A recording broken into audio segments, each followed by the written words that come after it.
Pourquoi en France, dire: «Je veux être riche», c'est mal vu? Pour 2 raisons principales. La première, c'est, les origines catholiques de notre, culture, puisque dans la religion catholique, l'argent est quelque chose qui est perçu comme sale. D'ailleurs, on voit, très bien dans les sondages, si tu regardes sur les 70 dernières années, après la Deuxième Guerre mondiale, tu avais une large majorité de la population française qui considérait que l'argent était sale. C'est un truc de dingue quand même. Quand tu sais que l'argent est l'outil sur lequel on a construit le développement humain, Notre société, et quand ouais, tu bah, sais ce que le capitalisme a apporté à des milliards de gens pour les sortir de la pauvreté, considérer que l'argent est sale, c'est une erreur de compréhension importante parce que ça t'empêche de t'en saisir efficacement après. Et mmh ça, avec l'effondrement aussi de la foi catholique dans notre pays, ça a énormément baissé. Aujourd'hui, tu as à peu près 30% de la population qui considère encore aujourd'hui que l'argent est sale. Mais le plus on considère l'argent comme neutre, le mieux c'est, parce qu'on peut s'en servir et le remettre à sa place d'outil. L'autre raison, c'est évidemment la dominance en Europe de l'Ouest d'une pensée économique anticapitaliste qui a irrigué beaucoup dans la société et qui a été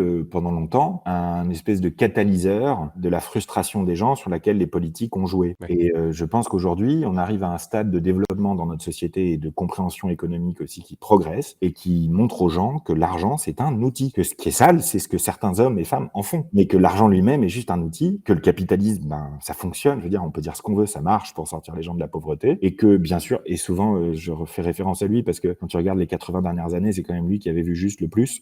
Le général de Gaulle l'avait très bien dit. Il n'y a pas besoin de le dire mieux. Le capitalisme, ça marche. Pour sortir les gens de la pauvreté, pour développer globalement un pays, ça marche bien. En revanche, c'est pas hyper efficace pour répartir toute cette richesse qui est créée dans la société. Et ça, c'est vrai. C'est pas très grave. C'est juste un ajustement à faire au système. Et en poussant à mort l'éducation financière, j'essaye de faire en sorte que les gens réalisent que la bourse, au sens large du terme, j'ai pas dit le trading, j'ai pas dit la spéculation, j'ai dit la bourse, le marché boursier, c'est un outil de redistribution des richesses si tout le monde y participe. Puisqu'en fait, tu touches tes dividendes, les entreprises dans lesquelles tu investis progressent. Donc, globalement, on peut essayer d'arriver à une société de la participation, qui était celle qui était voulue par le général de Gaulle, qui a, soit dit en passant, inventé l'intéressement et la participation. Ce qui est une première étape, si tu veux, d'avoir des actionnaires employés. Et ben, moi, je suis pour ce qu'on appelle un dividende citoyen. Et donc, c'est comme ça que je voulais appeler mon bouquin, mais mon éditeur m'a dit que j'étais beaucoup trop intello, que c'était pas une bonne idée.